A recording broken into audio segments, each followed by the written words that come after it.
Hi, everyone. Okay, thanks for being here. Mast cell and histamine intolerance. Those words really lit, we'll call it a hailstorm, a big flame under everybody this week on our Facebook group, on our YouTube page, the social media channels really going wild over those terms. What's going on, Maggie? You know, I'll be honest with you. I mean, we put up a post in the question, and we were flooded with comments everywhere. And people are lit, and people are pissed. The current state of looking at mast cell activation syndrome, histamine intolerance, allergy reactions, allergic reactions of all type, from diagnosis to treatment to results, is a freaking crime scene. So, you know what? We're going to spill the tea today. We're going to talk about, what's going on with this, who's responsible, and where are people supposed to go to get help. And we're going to dig right in. Here we go, everybody.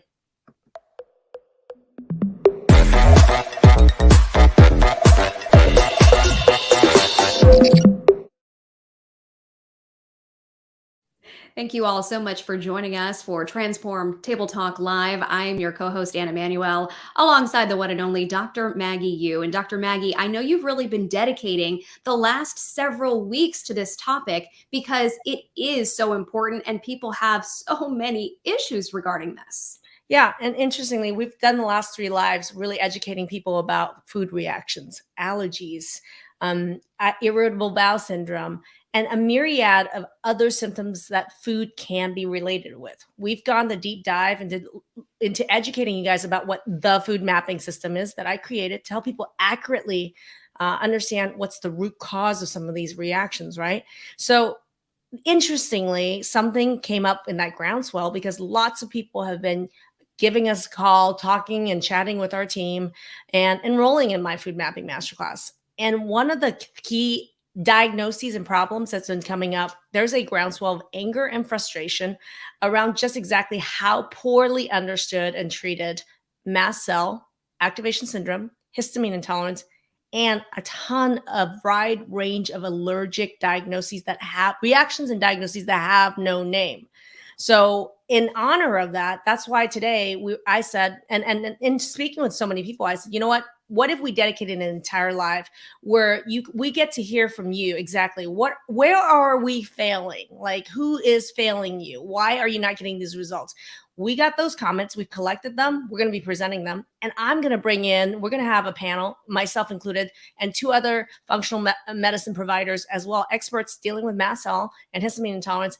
We're actually going to be talking about why this is happening and what are people to do to get results and outcomes. Yeah, thank you for organizing this and bringing this panel together. Without further ado, I can go ahead and have them come on in. Dr. Maggie, go ahead. Before you do, though, I want everybody watching here right now, if you are struggling or if you're part of the lit or pissed group, type in that in the comment section right now, what you're lit and pissed off, what is frustrating you about mast cell, histamine intolerance, or any allergic reaction that has no name. That shall not have no name. Write it down. Tell me what it is. And if you're an alumni, if you someone that has gone through food mapping with us, I would love for you to share your frustrations before and where you're now in the comments, or just tell me where you're watching from. Go. Yeah, we love to hear from you. And if you do have some questions, we're going to go through on some of the pitfalls that people have been chiming in on the social media channels. But if you have additional things you would like to add, let us know. I'll be monitoring the comments as well, and we'll see if we can't get your comment and or question in as well. Already people are saying constant hives and itching. Oh, we're going to talk about it. So Dr. Maggie is, of course, leading our panel here today. Also joining us, we have Kathy Ryan. Kathy, why don't you give us a brief introduction?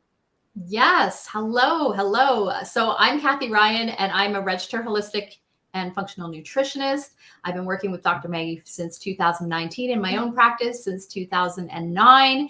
And I am ready to talk about these histamines and mast cell and what's the difference between that and food related allergies and all those sorts of things, because there is so much misinformation and so much confusion. So I'm happy to be here. Let's go.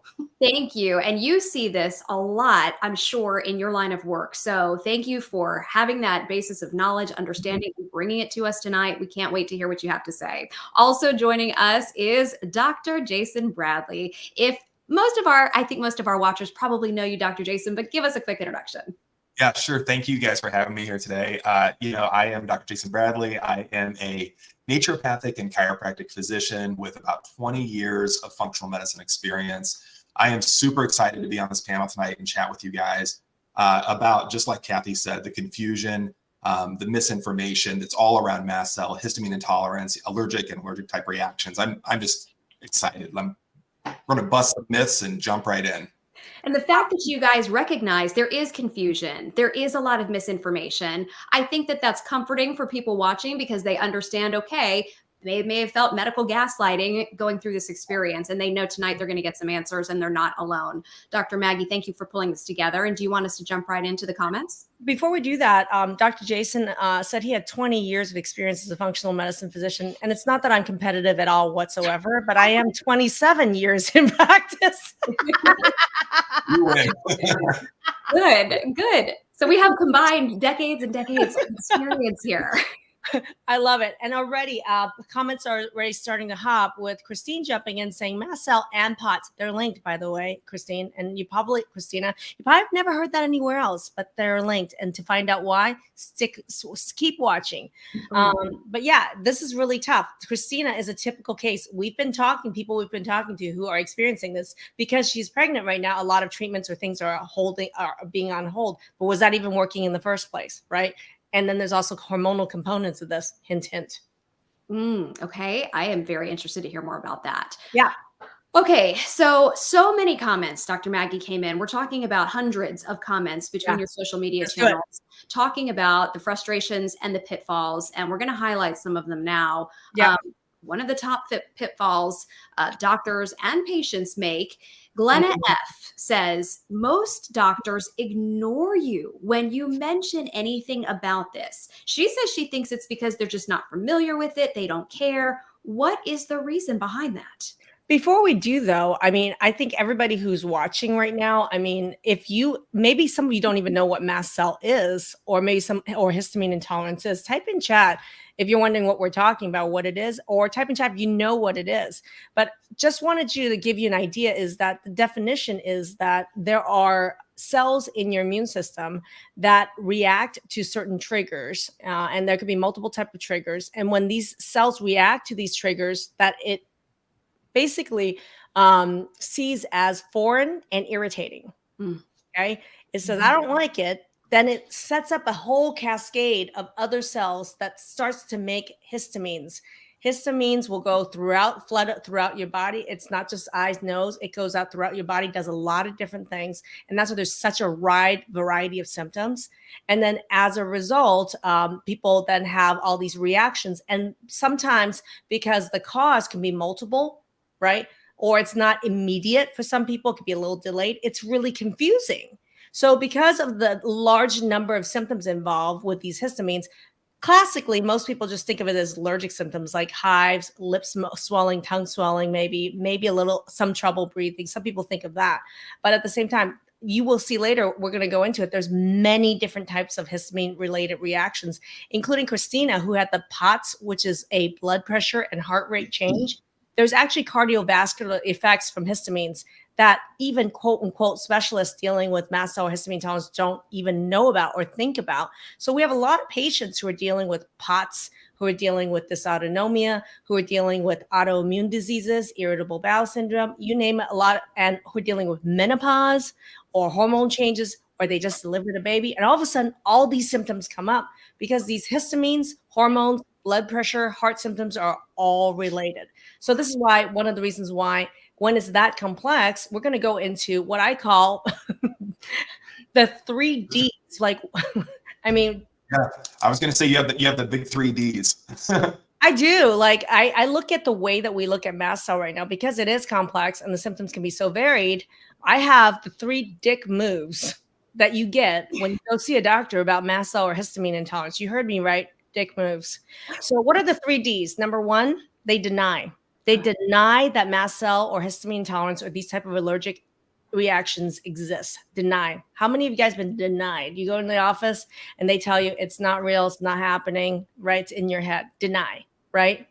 Number two is then they dismiss. They may know what mast cell is, but they dismiss your symptoms as it's not bad enough. It's not really that. How could your blood pressure be related? How could it cause palpitations? How could you have insomnia or anxiety? Dismiss your symptoms as being in your head or not real. So they can deny that mast cell is real. Number two, they dismiss your symptoms. And then number three is they delay. What happens is when you deny and you dismiss, you're actually delaying the diagnosis, right? Or any sort of exploration in it or treatment of options of this. And oftentimes, because of the 3Ds, what you'll find is people get no help, or number two, they get delayed treatment and diagnosis by being sent to a million specialists that really have not much to offer, and it takes forever to get to them, and they don't talk to each other.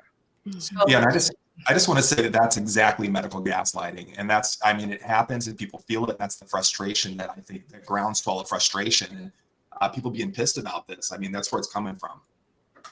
And the consequences can be serious. You know, we're seeing our friend Stacy, an alumni, say she thinks that all of this may have contributed to a heart attack for her. yeah. Others are saying, you know, they feel they've been gaslit and just told it was anxiety, like this comment here. And yet the consequences of denying it, delaying it, can be very serious.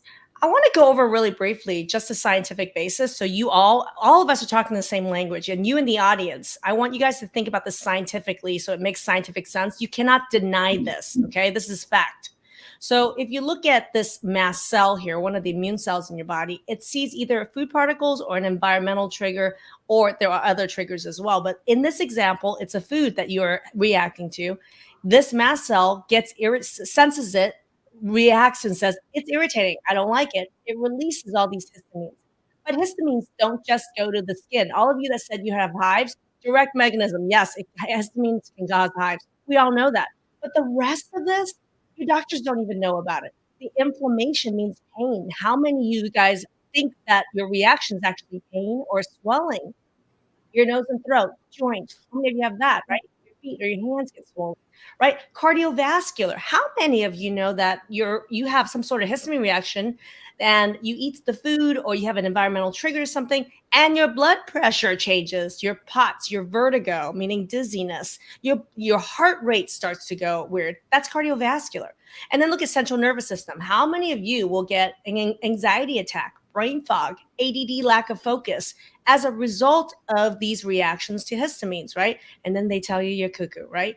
And then we got what about uterus? The uterus part of this, it impacts your hormones. Histamines impact hormones. How many of you notice that you're going through either postpartum or certain times of the month, right?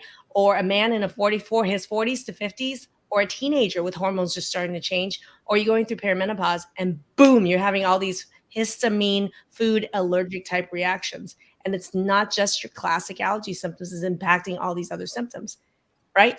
And I didn't even talk about cancer. So I want to have a common language here for you to understand that this is a real scientific phenomena, and it really scientifically with pathways impact every one of these other systems and many more. So the fact that you, Dr. Maggie, are able to explain this so well and connect the dots here, and Dr. Bradley and Kathy also really understand this, why is it then that in the larger medical community, this is so dismissed? I'd like to answer that. So I think one of the main problems with our medical system, and I know we've talked about this before, is that it is so segmented. So if you're having cardiovascular issues, your cardiologist doesn't know anything about allergies, right? Doesn't know about mast cell, doesn't know about they don't know about anything like that. So you could have, or you're going to a pain doctor. Maybe it presents as pain. Yeah. They're not going to know that either, right? So I think that really plays into this whole dismiss, denial, and delay problem that we see, is because they're throwing up their hands. They don't know how to treat it. They are just doing what they know how to do in their little segmented world, and therefore you don't get the help. So I think that's a big issue. And that shows it in this diagram. When you look at it, this histamine problem impacts, imagine all the branches of a tree that comes out to the symptoms below and branches below. And yet we're sending the people with POTS or heart problem, like Stacy with the heart attack. She went to the cardiologist who's just looking at, he's only the specialist in people who have heart attacks. What does he know about histamines or allergies? Mm-hmm. And why would he want to talk to her hormone doctor? Because she went through menopause during that episode. And what would her hormone doctor think that her hormones have anything to do with her histamine and food reactions?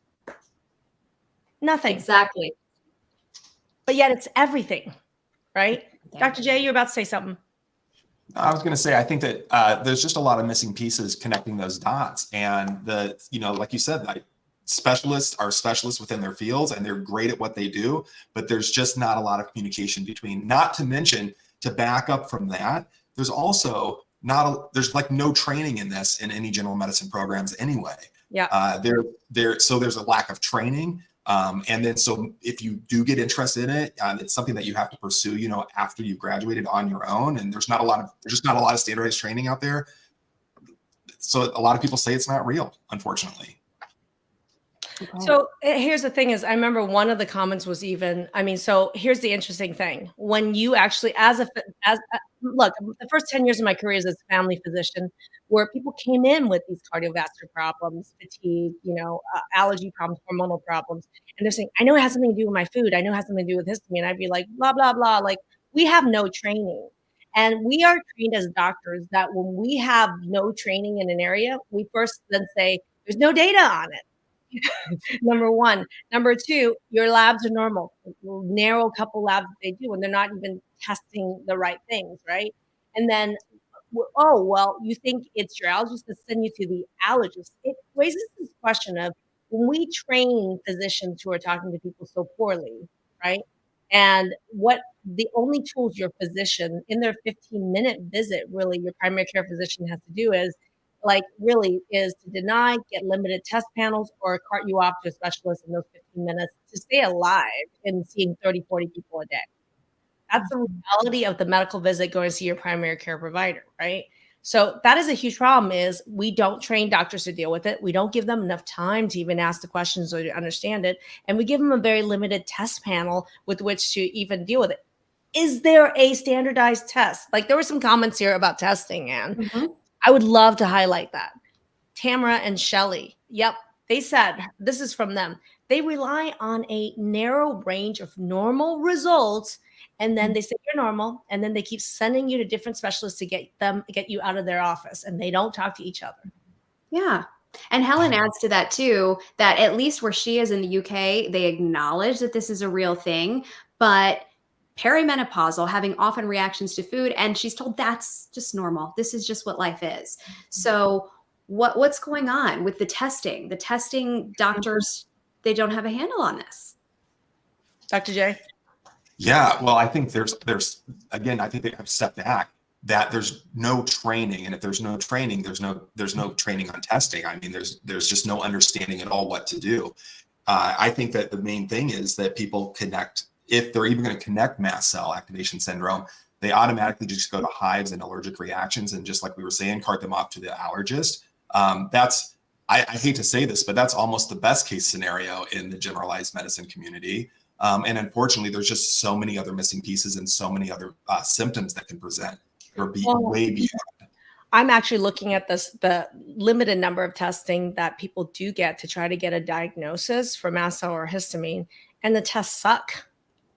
Right. So imagine like you go and you get one or two tests, and let's say the cutoff for this test is a normal individual is less than 100, and anybody over 100 would then qualify for it. What happened to your 98s and 99s, or even 80, or even a person with 60, but they're full of symptoms? Like it's almost like with the limited labs, they have to draw an arbitrary line, and there's all these, I guess, qualification with which you need to jump through to qualify for a diagnosis, right? So there was a comment here where someone was like, I went to the world-renowned specialist for mast cell activation syndrome, thinking that that was going to be my be-all end-all. And she just basically shook her head and said, I'm confirmed that you have the diagnosis, and then proceeded to offer them nothing to deal with treatment of it. So even if you have a diagnosis that's confirmed, you're shit out of luck. But then most people are sitting here trying to even get a diagnosis. And I'm going to say, for what, if there's not much that they can do about it? So there's a diagnostic conundrum with not good, accurate testing. There's also a wide range of people with the degree to which they can have tons of symptoms, and even their lab, the one or two labs, could be normal. That doesn't mean they don't have the problem. So it's a big deal. Kathy? I just wanted to go back to that last comment. And I'm just going to say something. It's one of my favorite quotes. It's a Kathyism. I always say it. You probably heard me say it 100 times. But just because something is common doesn't mean it's normal. So all these docs telling you, oh, this is normal. This is normal. What they should be saying, and what you can respond to them is, no, it's common. It's not normal, right? There's a big, big difference.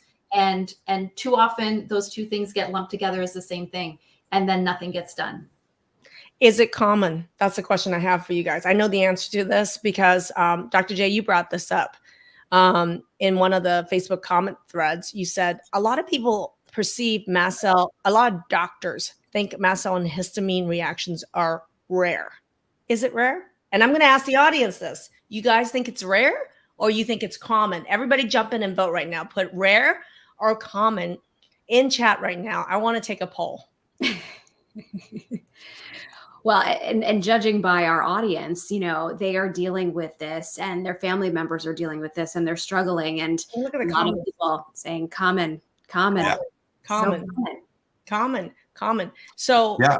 And yet we're told, I mean, we're, like I said, if you do have a discussion about it, if you happen to Google it, mast cell activation syndrome as an example, they say it's a rare condition, you know, and yet so many people seem to be suffering from so many symptoms that are directly related. I'm seeing hundreds of comments coming up right now. Right? It just shows you the scope of this problem. Right? Yeah. Just because it's common doesn't mean it's normal. And it is common. Don't let anyone tell you otherwise. I'm going to tell you right now, I am pissed and livid every time I hear someone tell me that their medical provider told them that mast cell activation and POTS or histamine intolerance are not real diseases. And in fact, and there was a quote, and I want you to give the person credit for it, where a functional medicine provider, and then this is a direct quote of what they said to this person. Amy S. says, I have a functional doctor tell me that all my histamine issues are caused by depression. Oh, yeah. And then she had a nurse practitioner tell her that food and stool testing are useless tests and that she instead should be treated for mental health disorders. To have a functional medicine provider, though, tell you that this is all because of depression, this is not real. The root cause is anxiety. The root cause is mental health. Can I show you this graph again? The arrow goes from the mast cell to the central nervous system, not the other way around. Not because someone has a central nervous system issue with anxiety, depression, does it cause histamines to release. It's the other way around, people and doctors. Pay attention to science. Yeah, very frustrating. And we've been having people really echoing that in the comments on our live here today as well, saying, I cannot stand that I'm just being told this is anxiety and that's it, because the consequences can be great. I have a question. Go ahead. Go ahead. Okay, yeah. I have this perception, you know, having worked with, you know, lots of different people, a lot of doctors have this idea that they know everything. I mean, they've seen it all, they've done it all, they know everything. And so if they can't figure it out, you know, and all these specialists can't figure it out, then it's not on them because they know everything. It must be in the patient's head. So therefore, you know, it must be a psychiatric condition because otherwise brilliant me would have figured it out. And I mean that out of due respect, but that's just the thought process that's out there. Well, and from personal experience, you know, as a primary care doctor, the first 10 years of my career, I shudder and I'm very ashamed of the fact that how many patients I put on antidepressants, or sent them to go get some therapy or something because I couldn't find out with my neuro testing that I was trained to do what was wrong. So, it's another, 40-year-old fatigued woman who's complaining about allergic reactions or this or that. I mean, you in the back room in the doctor's lounge, I'm telling you right now, they are holding their heads like this all day long, rolling their eyes at the 10th patient of the day that walks in like this. It's that common. And yet we as primary care providers have a very limited array of testing and options that we have for dealing with these. Because let's go to root causes, okay? Right? If I'm going to ask you guys, because there were comments here of what is under hives was what is the root cause, right? People say I've been having hives for the last couple of weeks and I've been going to all these doctors and they keep trying to give me medications, and we'll go into medications more later. But I want to unveil for people right now, what do you guys think out there is the root cause? What is the underlying cause of this crazy histamine release or problem tolerating histamines? What do you guys think is the root cause? Because I have a feeling you're going to know more than your doctor right now.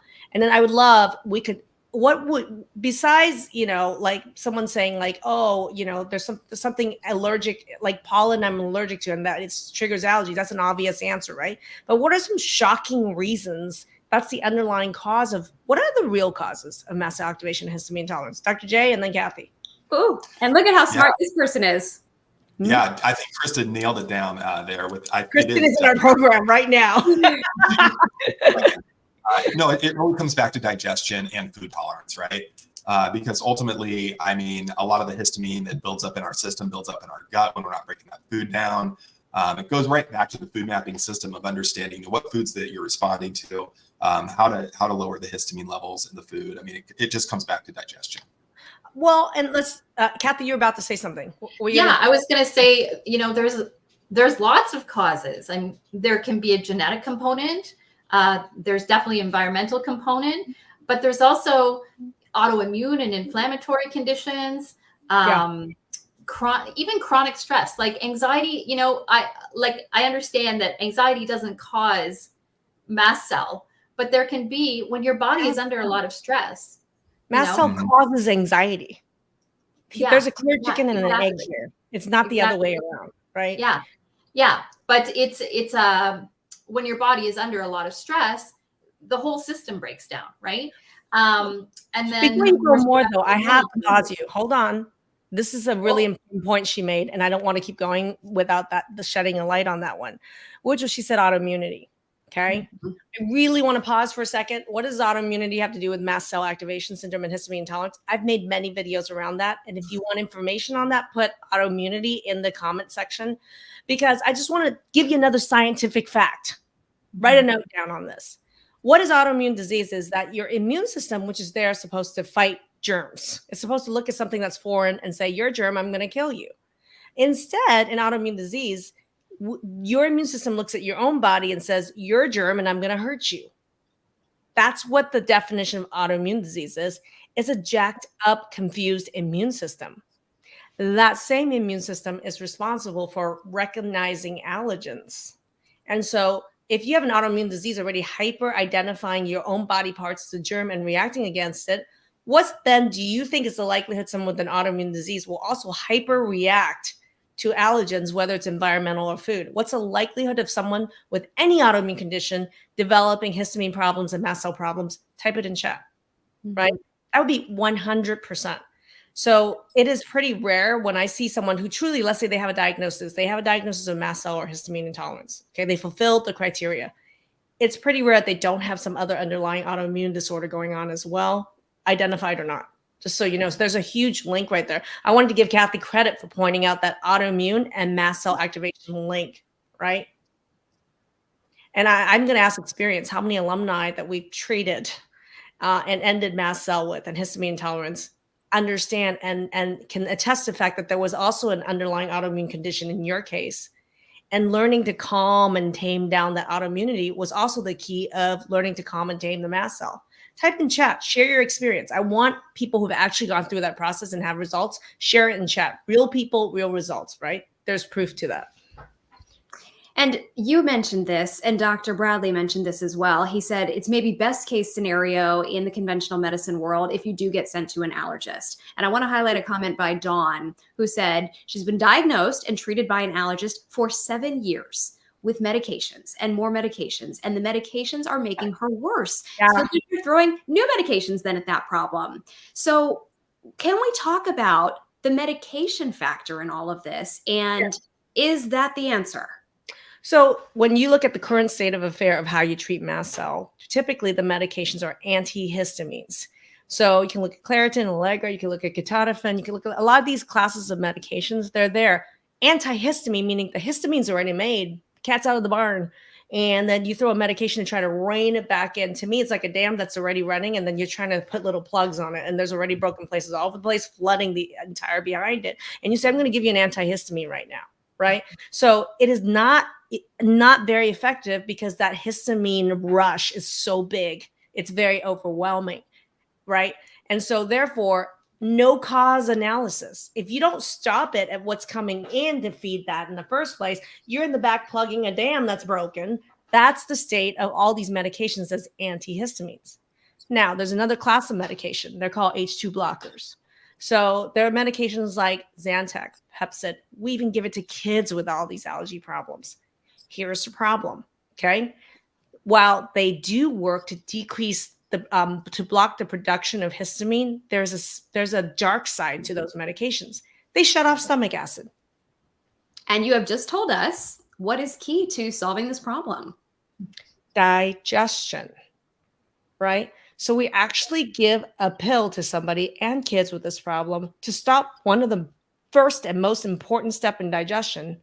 And then we wonder why they're worse, not getting better, and having other problems with low stomach acid. And yet when you try to bring that up to a doctor who is trying to give you that medication, forget about it. Well, and I want to show this really briefly, another science. And if you want to take notes, everybody. If you're learning something from this, type, and you know somebody else could benefit of it, type their name in chat. If you're watching us on YouTube right now, subscribe to the channel right now and ring the bell to get notified, okay? And give us a thumbs up right now because that helps the algorithm and way more people are going to watch this. So looking at this, look at these just 6 major steps in digestion. And you could think about each step in digestion is designed to take big pieces of food and allergens and break them down to smaller and smaller and smaller pieces. Every step is critical. And even if one step is broken, what you're going to find is you can't break down that food into smaller particles. Really small particles are easily absorbed and are less allergenic. So by the mere fact that someone has a lot of allergies, I can tell you, you can work backwards from that problem and you're going to see their digestion sucks. One or more of these steps are broken. Notice step number 2 is stomach digestion with acidification. Acid. Acid is one of the best defense against histamine production and allergy load. And yet we're prescribing medications like Zantac, Pepcid to kids and adults with allergy problems to, yes, one effect is it can decrease histamine production, but the major effect it has is to shut off acid. So then you are creating a problem where you're not digesting more and more food, creating more and more allergen load. So it doesn't work. It's causing harm. And yeah, I mean, this person said, I don't have a gallbladder. And how often do you hear that? Actually, I've seen you be able to predict that in people when you're looking at their test results. You say, what's going on here? You have a major digestive problem. And then it'll come out, have you had gallbladder surgery? And indeed, yes, so many people are dealing with that. And is that the solution? I mean, perhaps that is a valid surgery at times, but to take an organ out that then you're not given any information about how to then have proper digestion afterward, it's a big problem. Removing an organ that's damaged from bad digestion in the first place makes the problem, it first of all shows a total lack of proactivity. Proactivity, number 1. Number 2, you're removing the organ that wasn't digesting fat properly in the first place. So you actually remove the organ so they have no fat digestion. And then you don't tell them jack shit about how to actually fix their digestion after that. So then 3 years, 4 years later, they start showing up with mast cell and histamine intolerance. And then you tell them they're hysterical and prescribe an antidepressant. This is the normal state of mast cell activation and histamine development, poor diagnostics, and poor treatment, which I think is utter BS. Yeah, I was going to say, how many people do we talk with that have had their gallbladder removed and they have, just awful digestion? And we just ask a really simple question, what was the follow-up to the surgery? Like, what were your instructions? And basically it's like, don't eat fat anymore. Wouldn't care. Yeah, exactly. I mean, so there's not even good follow-up with that. And then it just affects digestion and we're hitting it with low stomach acid. Now there's no gallbladder and the bile's not working and it's messy. So people want answers. They want to know, hey, if I'm in this situation, what can be done? Karen is somebody who said she was on acid blockers for years, got off them, obviously was concerned, but then went and had her GI test and was told, you need to get back on them because you're setting yourself up for perhaps cancer, Barrett's esophagus or something like that. And what is someone to do then? So I'm actually going to pull out another diagram here, and I'm going to say this goes back to the food mapping system, right? So for me, a lot of focus around this. This is where people have been on the phones with us, talking to our team. And by the way, talk to us, book a call with our team if you want to learn more about this. But what I hear by and large is then people are left on their own because their allergist is not helping them, the GI is not helping them, primary care, their specialist is not helping them. So they're like, it has to be food allergies, right? And so the focus becomes all around how can I go an elimination diet and eliminate all these foods that are possible allergens? They get sicker. Or I'm going to go ahead and get some food testing, and that's going to be the be all end all because that's going to accurately tell me what's causing this. And the answer is no, no, and no. So I want to share just this diagram for me is just a review because I know a lot of you have seen my lives. And if you want to learn more about the food mapping system, I have other videos that go in more depth. But there's 4 components to these histamine reactions. On the very left upper corner, that is digestion, my friends. Okay. So for me, I am not listening or addressing you properly if I am not training your sweet ass on digestion because your doctor sure as hell isn't trained and ain't going to help you with it. So for me, excuse my French, I'm a fan of the cursey word. I'm sorry if I'm offensive, but like we are an educational program because for goodness sakes, you have to learn how to be smarter than them because they know nothing. So on that left upper corner, digestion is something that in our food mapping system, we train you. We train providers and we train you. Okay. And so that piece is what step is broken? How do I address it? Right. And even merely if you're like, can I take a digestive support that actually can help with some of this? Yes, digest it. We have a product. I mean, if you're like, I can't do anything else, give me one supplement that helps with digestion. Yeah, right here, digest it. It's our top selling product because it works. It does address every phase of digestion. There is supplementation that can be helpful, right? So this is 1 with small meals, 2 with big meals. You can take a quick look at that. But my thing about it is, digestion for me, there's a master's degree around that. And I love teaching it. So part of our food mapping system is to educate you about digestion because 50%, and I'm not overstating this, and I'm going to ask Kathy and Jason to share their experience around this. To me, 50%, when we deal with mast cell and histamine tolerance all day long, I have programs.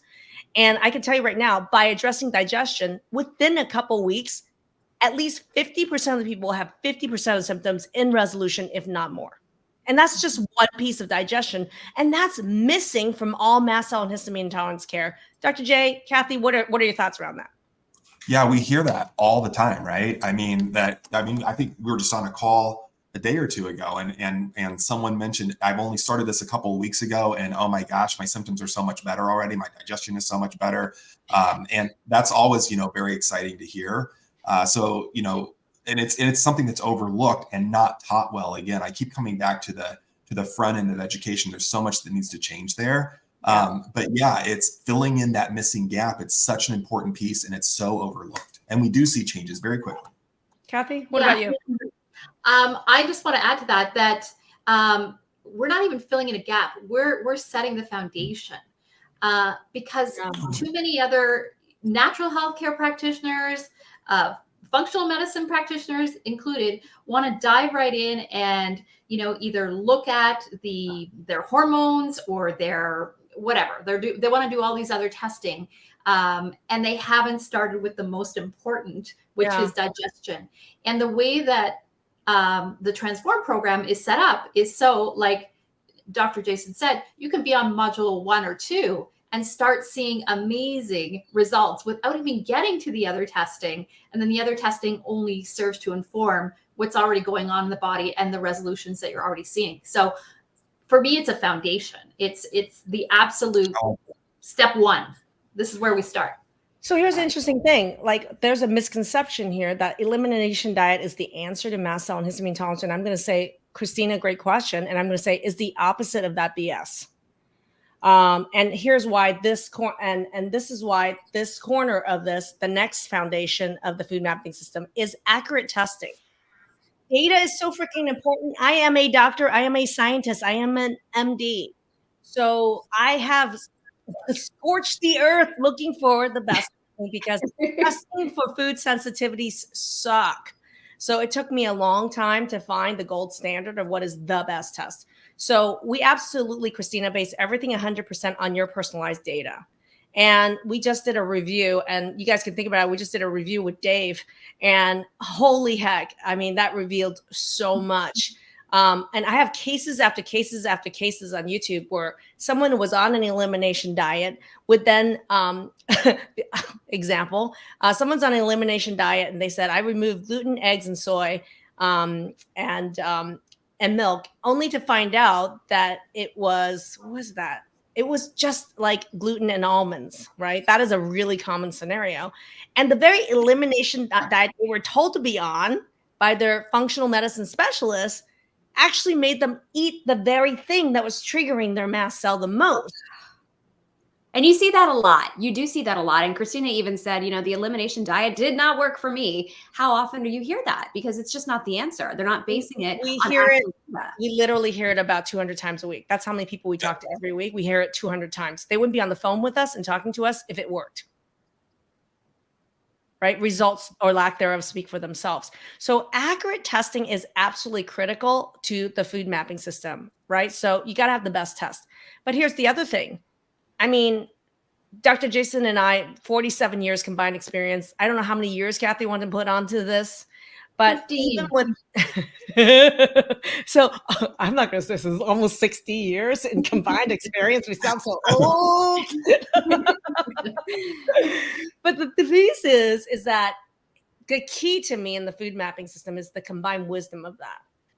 Even with the best test, you need to be educated on all the intricacies of what, like, the best test has these little quirks, even like of what I say, oh my gosh, when this and this together are positive, it's not real. Mm-hmm. There's what we call false positive phenomena. And there's also what's called false negatives. Just because something is negative doesn't mean you should eat it again. And there's criteria as to why. So there's all these intricacies and criteria that we train you on. That's why, to me, it's a master's degree level training that's based on your data.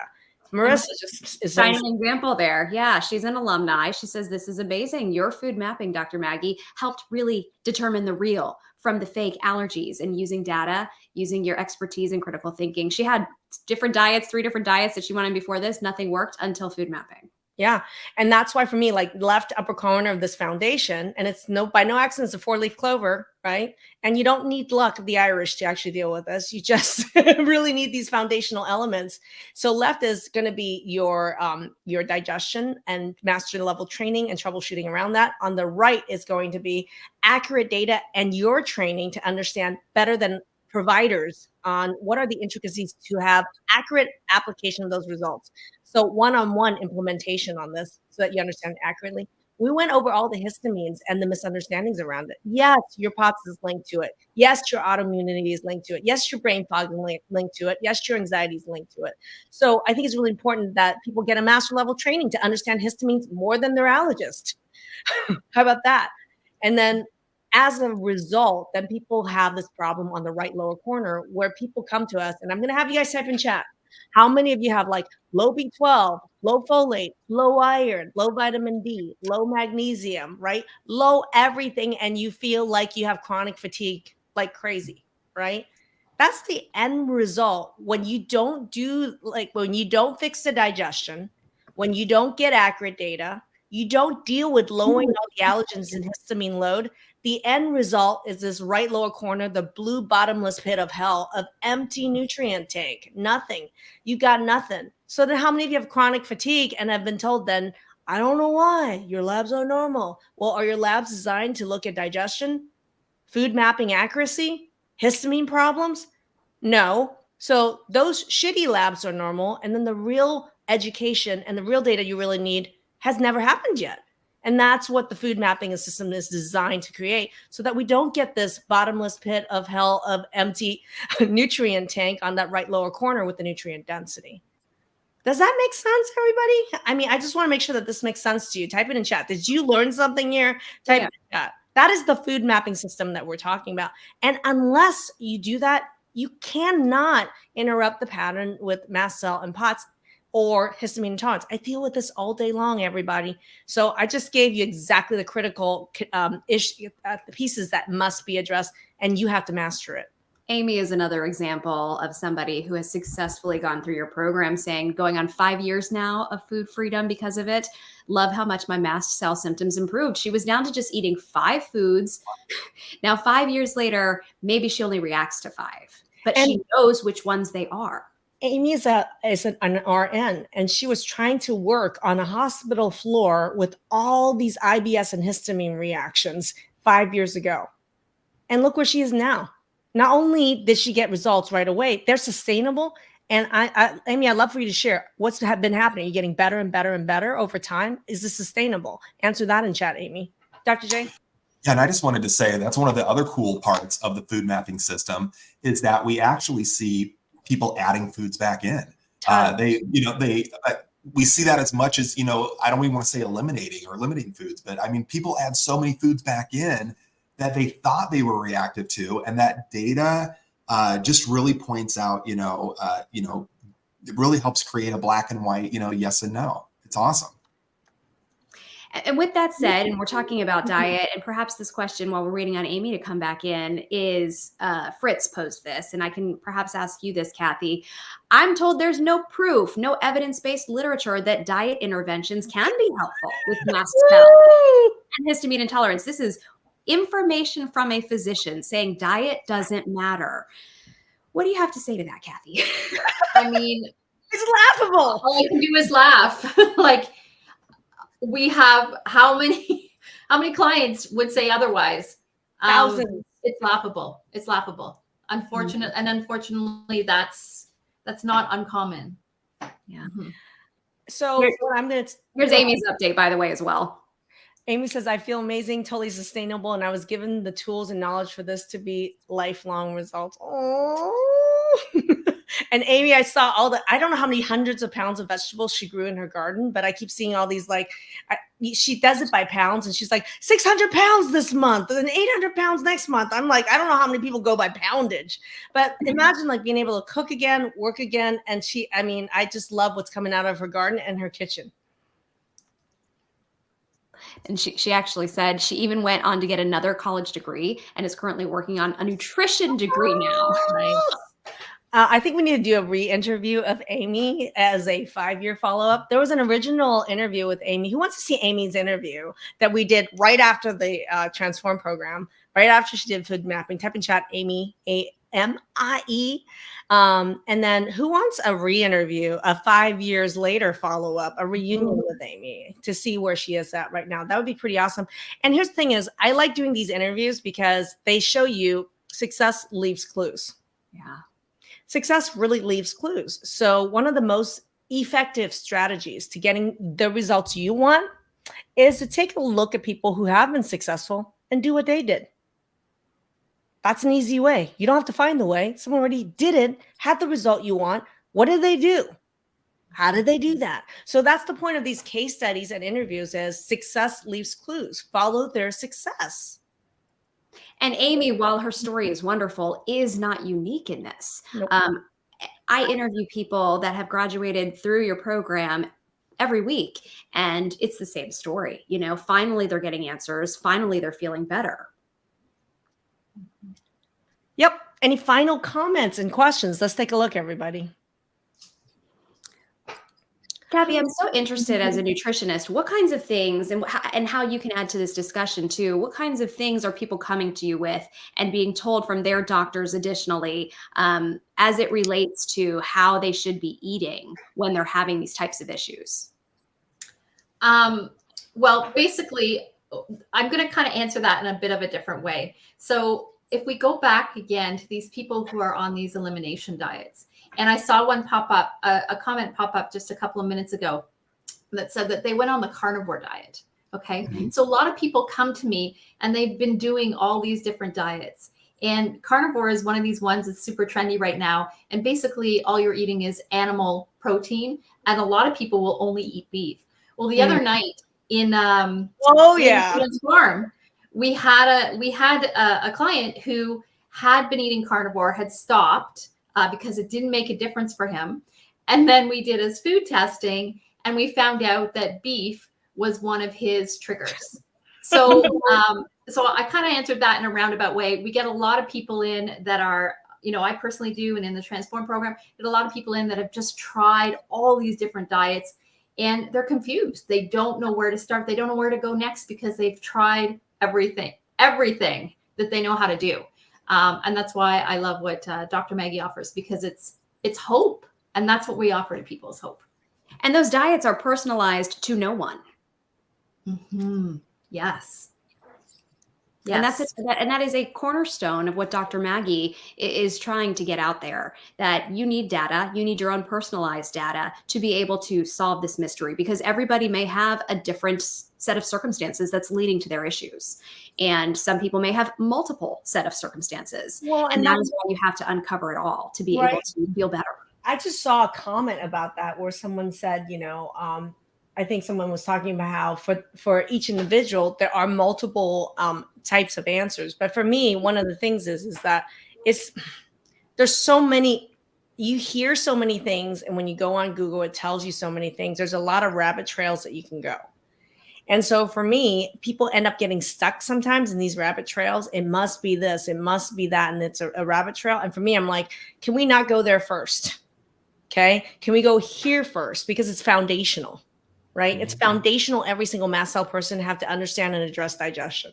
It's foundational. Every single person with these diagnoses or reactions get accurate food mapping testing. It's foundational. They work one-on-one with us to truly understand how to implement these results. What are true positives and true negatives, right? And it's foundational. They reintroduce a lot of foods for their nutritional roundedness and health, right? So these are the foundational keys that are critical, but it's just not happening out there. So this is why it's called the food mapping system, right?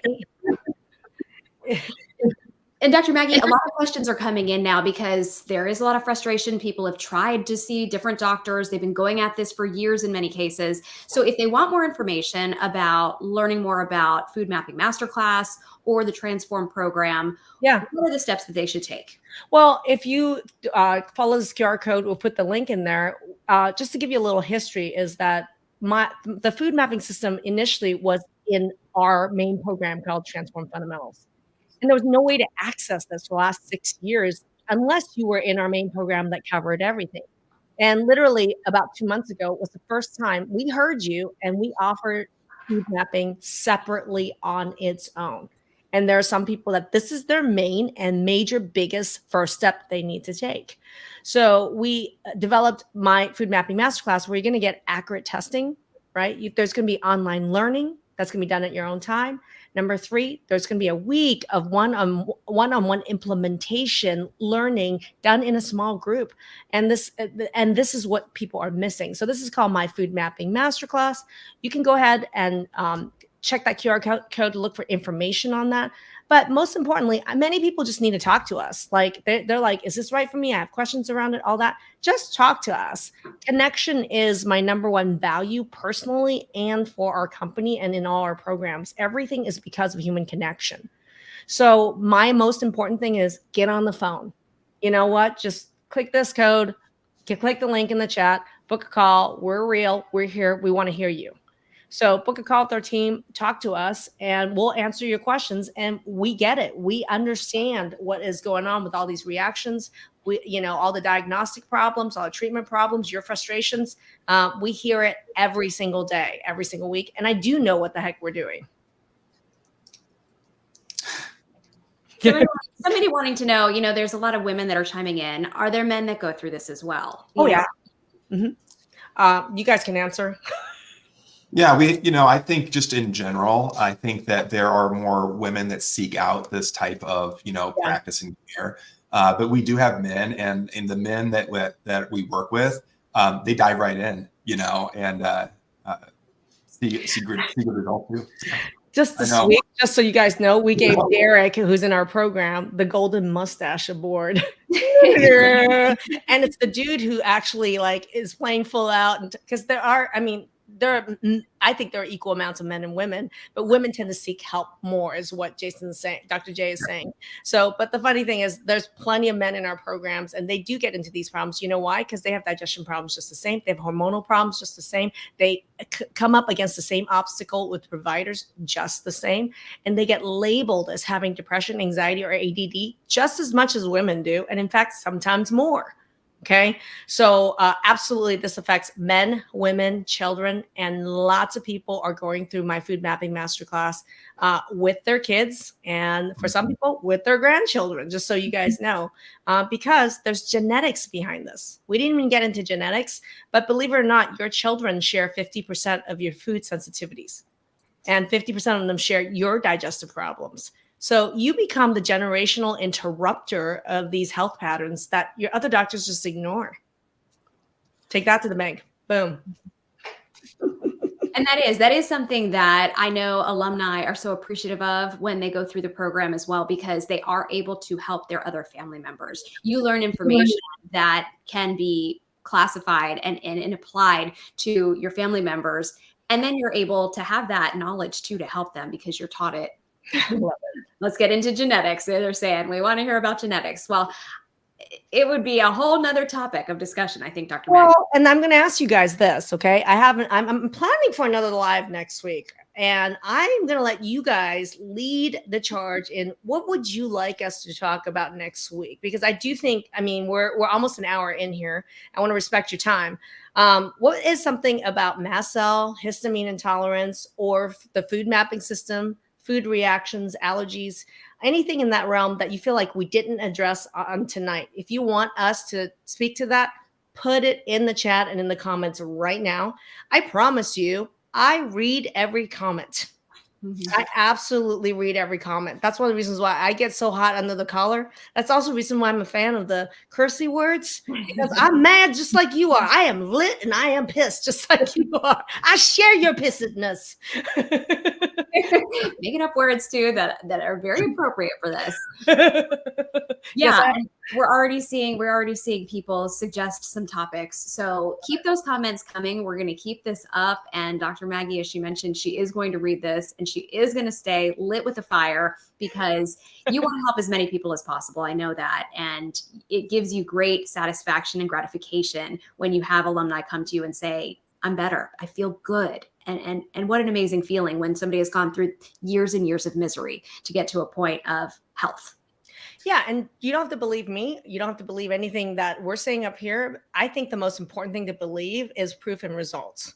So I want to alert you guys to the fact that on our YouTube channel, we actually have, at this point, over 1,000 videos, hundreds of case studies of every symptom known to man, every diagnosis known to man, people that are sicker than you, just as sick, less sick, all the above, and they have outcomes. So if you want to check out how success leaves clues, go to the YouTube channel right now and subscribe to the channel. And you could put in, search the channel for any diagnosis or symptom. You're going to find one or tons of case studies around it. I really want you guys to really experience yourself to see how, because I think, I'll be honest, many of you out there don't even believe you could get better. Mm-hmm. And I'm going to tell you something. If you don't believe that you can get better, then you're right. So what's the best way to shift your beliefs? Proof and results. So if you want to see some proof and some results in the comment section, tell us about you. Get on the phone with us if you need to as well. Talk to us. We'll show you it. We'll show it to you, share it with you. And then you can learn from how success leaves clues. Thank you so much, Dr. Maggie. And thank you, Dr. Jason Bradley and Kathy. I think you have very well established that mast cell activation syndrome and histamine intolerance, this is not something that is in your head. This is not something that we've established is rare, even though it is classified as such. And this is something that has real root causes that can be determined and you can get better. So very enlightening discussion. Is there anything else you'd like to add, Dr. Jason? I would just add too that what I love about the food mapping system, I just want to come back to that real fast, is that it is a complete system and it really pulls in digestion data, the lowering the histamines, and then helping get the nutrient levels up. I've been doing this work for 20 years. And I don't know when I started saying it, but a few years ago I started saying I really believe that true health begins in the gut and begins with our diet, and it definitely is related to the mast cell activation syndrome and histamine intolerance and allergy issues. So I'm excited for this program, and I had a lot of fun tonight. Thanks for having me on here. Thank you so much. And Kathy, would you like to leave us with a final thought? Just if you need hope for your condition, call the team. Call the team. Go look at those videos, because that's one of the Dr. Maggie helps a lot of people. We all do. But the other thing that we offer is hope. And that's probably my most favorite part of the job. And my final quote is, I like to start the day with hope. I like to end the day with data and results. Take that to the bank. Boom. Have a wonderful night, everybody. Thanks.